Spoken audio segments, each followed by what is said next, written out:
ஐஸ்வர்யா வீட்டை விட்டு வெளியே போயிட்டு சேதுவும் தமிழும் ஒன்றா ஒரே வீட்டில் வாழ்ந்தாங்கன்னா ரொம்ப நல்லா இருக்கும்னு நினைக்கிறவங்க நம்ம வீடியோவை லைக் பண்ணிவிட்டு நம்ம சேனல் இன்னும் சப்ஸ்கிரைப் பண்ணாதவங்க சப்ஸ்கிரைப் பண்ணிக்கோங்க. ஐஸ்வர்யா சேது கிட்ட போய் ரொம்ப பாசமா பேசிட்டு இருக்காங்க. ஆனா சேது அப்படியா, ஓகே, இல்ல, ஆமா அப்படின்னு மட்டும் பதில் சொல்லிக்கிட்டு குழந்தையே, அதாவது அழகரையே பார்த்துக்கிட்டே இருக்கிறாங்க சேது. ஐஸ்வர்யாவை கவனிக்காமையே இருக்கிறது ஐஸ்வர்யாவுக்கு ரொம்ப ஒரு மாதிரி ஆயிடுது. ரூம் விட்டு கோபமா வெளியே வந்துடுறாங்க. வெளியே வர்றப்போ ஈஸ்வரி கேட்குறாங்க, என்ன ஐஸ்வர்யா, ஏன் ஒரு மாதிரி டென்ஷனாக இருக்க அப்படிங்கிறாங்க. இல்லைப்பா, இங்கே பாருங்களேன், அவர்கிட்ட நான் போய் எவ்வளோ பாசமாக எவ்வளோ கனிவாக பொறுமையாக பேசுகிறேன். அப்போ அவர் அழகரை மட்டுமே பார்த்துட்ருக்காரு. என்கிட்ட முகத்தை திருப்பி கூட பேச மாட்டேங்கிறாரு. எனக்கு கோபம் வருமா வராதா அப்படின்னு சொல்லி டென்ஷன் ஆகுறாங்க. நீ பொறுமையாக தான் சேதுவை உன் வழிக்கு கொண்டுட்டு வரணும். அழகரை பார்த்துக்கிறான் தான், நீ அதுக்காக என் நேரம் அழகர் இருக்கிறப்போ நீ போய் பேசக்கூடாது. அவன் தூங்கினப்போ சேது கரெக்ட் டைம் நீ டைமிங் பார்த்து பேசினா தானே ஆகும் அப்படிங்க. எங்கே நான் என்னால் பேசவே முடியலையே அப்படிங்கிறாங்க. நீயா பார்த்து நல்லா புத்திசாலித்தனமாக பேசினா மட்டும்தான் சேதுவை கரெக்ட் பண்ண முடியும் அப்படின்னு சொல்லி ஐடியா கொடுத்துட்ருக்காங்க ஐஸ்வர்யாவுக்கு. இங்கே தமிழோட குழந்தை வீடியோ காலில் அழகரை பார்த்துட்டு தான் நிம்மதியாக தூங்கிட்டுருக்கு. தமிழுக்கு நாளைக்கு பர்த்டே. அதை தினமும் அவங்க வீட்டில் இருக்கிறவங்க எல்லாமே பயங்கரமாக செலிப்ரேட் பண்ணணும் தமிழோட பர்த்டேவை. இந்த தடவை அக்கா எந்த கவலையுமே படக்கூடாது அப்படின்னு சொல்லி தமிழோட தங்கச்சி பர்த்டேக்கான எல்லா ஏற்பாடையும் பண்ணுறாங்க. நைட்டோட நைட்டாக அக்கா வெளிப்பி விட்டு கேக் வெட்டணும் அப்படின்னு சொல்லிட்டு எல்லாமே பிளான் பண்ணிகிட்ருக்காங்க. எல்லாம் கேக்கெலாம் ரெடி பண்ணி வச்சுட்டு அவங்க பாட்டியும் சூப்பர் சூப்பர் கேக் வெட்டுங்க அப்படின்னு சொல்லிட்டு பாட்டி தன் சேதுவுக்கு ஃபோன் பண்ணுறாங்க. ஏண்டா, இந்த வருஷம் தமிழோட பர்த்டே வருது, அதுக்கு நீ என்னடா பண்ண போகிற அப்படின்னு கேட்க, எங்கள் பாட்டி, நானே எம்எல்ஏ வேலை வேறு, அப்பா எந்த ஒர்க்கையும் பெண்டிங் வைக்கக்கூடாது உன் பர்சனலுக்காக, நீ வேலையை ஃபஸ்ட்டு பார்த்துட்டு தான் எதாக இருந்தாலும் பண்ணணும்னு சொல்லியிருக்காரு.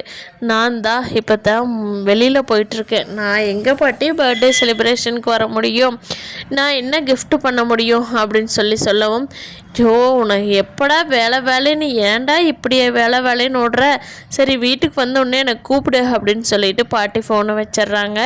இங்கே தமிழோட பர்த்டே நைட் 12 மணிக்கு தமிழை கூட்டிகிட்டு தமிழோட வீட்டில் இருக்கிறவங்க எல்லாருமே கேக் வெட்டலான்னு சொல்லி தமிழை எழுப்பிட்டு கேக் வெட்டுறாங்க.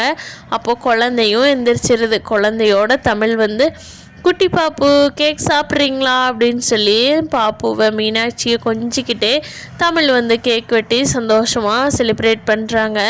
ஆனால் தமிழோட முகம் ஒரு மாதிரி வாடி போயிடுது. இதை கவனிக்கிற பாட்டி, ஏண்டி ஒரு மாதிரி சோகமாக இருக்கிற அப்படிங்கிறாங்க.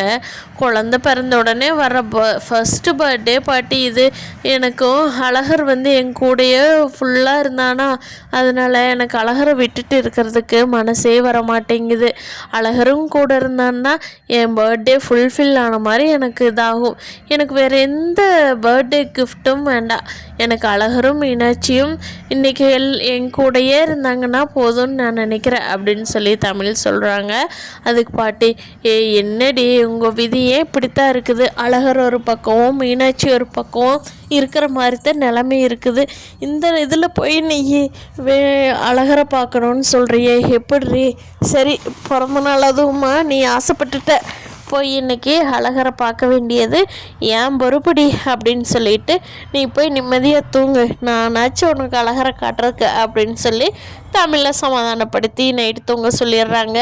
அங்கே ஐஸ்வர்யாவோட பர்த்டேக்கு என்னென்ன திங்ஸ் வேணுமோ எல்லாமே வாங்கிட்டு வான்னு சொல்லியிருந்ததுனால அவங்க 2 பேரும் சேதுவோட ஏடிஎம் கார்டை வச்சு எல்லாம் அவங்களுக்கு தேவையானதையும் சேர்த்து வாங்கிக்கிட்டு எல்லாமே ஐஸ்வர்யா பர்த்டேக்கு தான் வாங்கணும்னு சொல்லி கணக்கு காட்டி தங்களுக்கு தேவையானதையும் வாங்கிட்டு ஐஸ்வர்யாவோட பர்த்டேக்கு ரெடி பண்ணிட்டாங்க. அப்போது ஐஸ்வர்யாவோட பர்த்டே கேக் வெட்டுறது, சேது கேக் வெட்டி ஊட்டி விடுறாரு. இதை பார்க்குறவங்க வீட்டு ஆளுங்களுக்கு எல்லாமே ரொம்ப சந்தோஷமாக இருக்காங்க. ஐஸ்வர்யாவுக்கு கொடுத்த கிஃப்ட்டு எல்லாமே பார்த்துட்டு ஐஸ்வர்யா நினச்சிட்டாங்க சேது மாமா தான் இவ்வளோ கஷ்டப்பட்டு எல்லா பொருளையும் வாங்கிட்டு வந்து இவ்வளோ ஏற்பாட்டையும் பண்ணியிருக்காரு அப்படின்னு நினச்சிட்டு, ஆனால் சேது ஏடிஎம் கார்டை கொடுத்துட்டு போனது ஐஸ்வர்யாவுக்கு தெரியாது. நமக்காகத்தான் எல்லாமே இவ்வளோ கஷ்டப்பட்டு ரெடி பண்ணியிருக்காருன்னு நினச்சிட்டு, ரொம்ப தேங்க்ஸ் மாமா, என் மேலே இவ்வளோ லவ்வா, இவ்வளோ சூப்பராக என் மேலே பாசம் வச்சதுக்கு ரொம்ப நன்றி மாமா அப்படின்னு சொல்லி சேதுவை ரொம்ப பாராட்டிக்கிட்டே இருக்காங்க ஐஸ்வர்யா.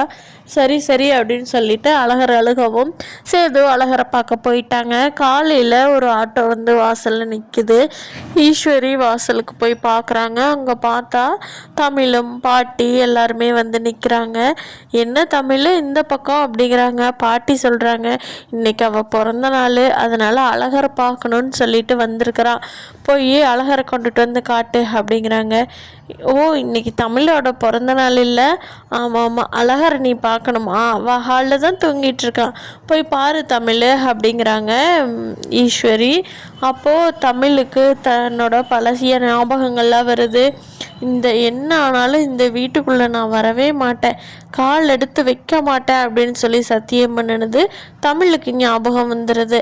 அதனால் இந்த வீட்டுக்குள்ளே போகக்கூடாது அப்படிங்கிறதுக்காக, இல்லை நீங்களே அழகரை தூக்கிட்டு வாங்க, நான் பார்த்துட்டு போகிறேன் அப்படின்னு சொல்லி சொல்கிறாங்க பாட்டிக்கிட்ட. அதுக்கு பாட்டி வந்து ஈஸ்வரி சொல்கிறாங்க பாட்டிக்கிட்ட, என்ன பாட்டி நீங்கள் போய் தூக்கிட்டு வர முடியுமா என்ன? உங்களுக்கு தான் வயசாயிருச்சே, நீங்களே தள்ளு தடுமாறி நடக்கிறீங்க, நீங்கள் குழந்தைய தூக்கிட்டு வர முடியுமா? போமா, போய் உன் பையனை தானே பார்க்குற, நீ போய் பாரு அப்படிங்கிறாங்க. ஏய் என்னடி, அவள் போட்ட சபதம் உனக்கு ஞாபகம் இல்லையா?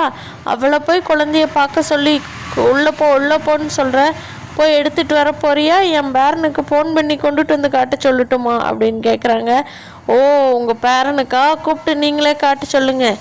நைட்டு தான் ஐஸ்வர்யாவோட பர்த்டேவை அப்படி கொண்டாடுனா உங்கள் பேரை, முடிஞ்சால் கூப்பிட்டு வர சொல்லுங்க அப்படிங்கிறாங்க பாட்டி. உடனே சேதுக்கு ஃபோன் பண்ணி, டே அழகரை பார்க்காம தமிழ்நாள் இருக்க முடியலடா, குழந்தைய எடுத்துகிட்டு வந்து காட்டு, அவள் பார்த்துட்டு கிளம்பிடுவா, பிறந்த நாள் அதுவுமா, அவள் பார்க்கணுன்னு உன் வீட்டு வாசலில் வந்து நிற்கிறா அப்படின்னு சொல்லவும், அப்படியா பாட்டி, இருங்க எடுத்துகிட்டு வர்ற அழகரை அப்படின்னு சொல்லிட்டு அழகர் நல்லா தூங்கிட்டு இருக்கான். அவனை போய் தூக்கிக்கிட்டு வெளியே போகிறாங்க சேது வாசலுக்கு குடுன்னு.